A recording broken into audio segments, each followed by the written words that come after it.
દસાડા ખેડૂતો દ્વારા પાટડી સેવા સદન ખાતે મામલતદાર હરેશ અમીનને આવેદનપત્ર આપવામાં આવ્યું।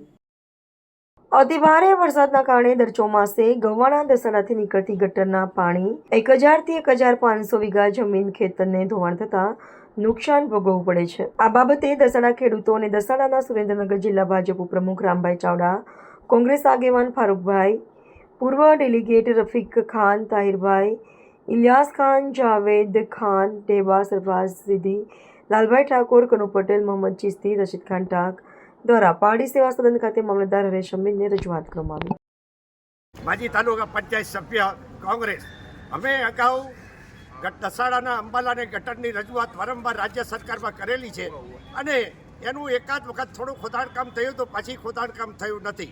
એ અગાઉ પહેલાં ગવાણાથી પાણી નીકળતું હતું જે ગટરનું, અને એ પછી બુબાણાથી ગટરનું પાણી નીકળે છે અને ત્યારબાદ વડગામની શરણનું પાણી પણ આ ગટરમાંથી નીકળે છે। એના કારણે આ અંબાલાની ગટર ઉપર આવેલો પાણી એનો ઓવરફ્લો થાય છે અને ખેડૂતોના પાકનું ધોવાણ થાય છે, જમીનનું ધોવાણ થાય છે। એટલે ગટરનું ખોદાણકામ કરવું જરૂર છે। અગાઉ જે ગટરની રજૂઆત કરવામાં આવેલી અને વિજિલન્સની તપાસ બી માંગેલી, પણ કોઈ કરતાં કંઈ થયું નથી। આ મારા પેડ પર છે, મેં તાલુકા પંચાયતના સભ્ય તરીકે આપેલું હતું, એ પછી બી આપેલું છે, પણ ગટરનું ખોદાણકામ ત્યાર પછી થયું નથી। હવે ગટરનું ખોદાણકામ કરે તો ખેડૂતોનો બચાવ થઈ શકે। દસડા સેવા સદન પાટડી ખાતે દસડા ખેડૂતોની સમસ્યાને લઈ અને ગટરની રજૂઆત કરેલી છે।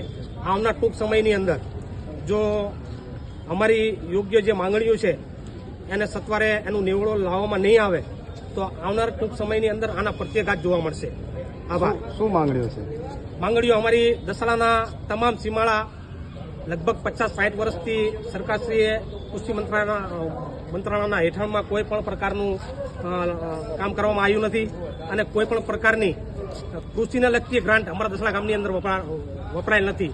તેથી રોષે ભરાતા ખેડૂતો આજે બધા લગભગ અમે 201 જણા રજૂઆત કરવા આવ્યા છીએ અને પ્રાંત સાહેબ તો હાજર નથી, પણ મામલતદાર સાહેબને આવેદનપત્રના માધ્યમથી રજૂઆત કરેલી છે કે જો ટૂંક સમયની અંદર અમારી સમસ્યાનું નિરાકરણ નહીં આવે તો આના પ્રત્યાઘાત ટૂંક જ સમયમાં પાટડી ખાતે જોવા મળશે। શું કરવામાં આવશે આગામી દિવસોમાં? આગળની અંદર અમે ગાંધીજીના માર્ગે બધા ખેડૂતોની સાથે દસડા ખેડૂત સમિતિને બોલાવી અને ગાંધીજીના માર્ગે આંદોલન કરવામાં આવશે।